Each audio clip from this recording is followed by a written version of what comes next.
eu vou cumprir contratos. Então, a senhora Glaze disse que não se comprometerá, o PT não se comprometerá a honrar contratos e a moderar-se na condução de uma política econômica.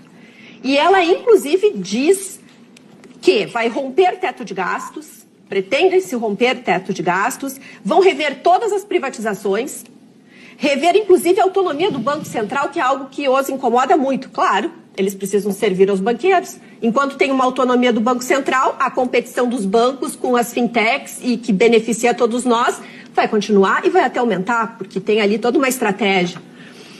Então, eles querem destruir os pilares da responsabilidade fiscal. Glaze Hoffmann. José Genuíno também veio, numa entrevista a um site petista, disse o seguinte: ele propõe uma ampla reforma militar. Ele quer eliminar o artigo 147 da Constituição Federal, que garante a tutela militar sobre o Estado.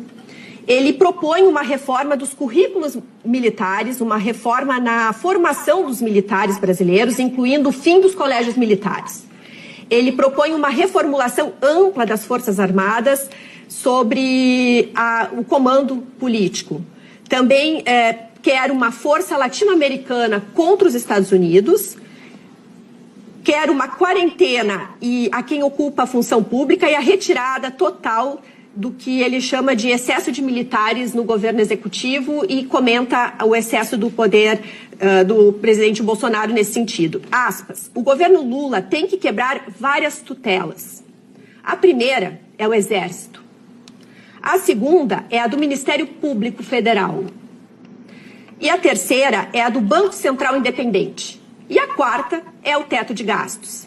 Isso aí é uma luta política, fecha aspas, diz José Genuíno.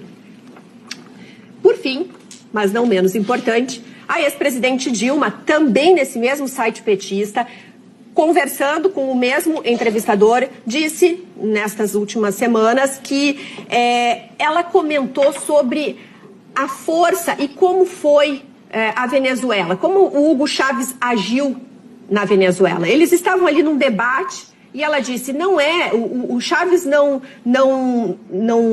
buscou a estratégia do Chávez, não foi reforçar a mobilização popular. Ele focou no Exército. Ela diz, o Hugo Chávez não tem, ele mesmo disse que não tem empresários na Venezuela e diz que a estratégia de poder da Venezuela está no controle das Forças Armadas. Abre aspas, Dilma disse, onde tiver exército, nunca acredite que as mobilizações paramilitares decorrem sem a cumplicidade dele, fecha aspas.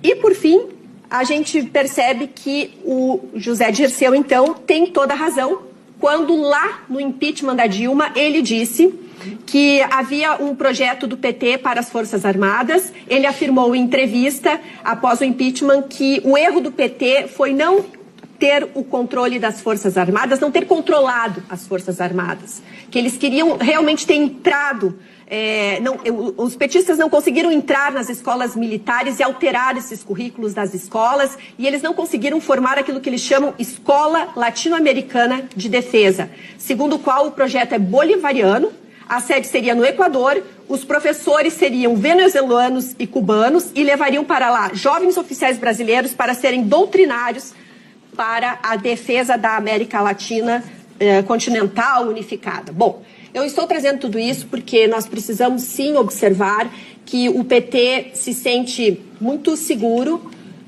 acredita realmente na força das pesquisas que os colocam já praticamente vencendo, se não no primeiro turno vence tudo, o Lula vence todo mundo. E eles estão sem nenhum tipo de constrangimento de colocar o seu projeto extremamente radical, da esquerda radical. Então, é uma pecinha importante nesse quebra-cabeça.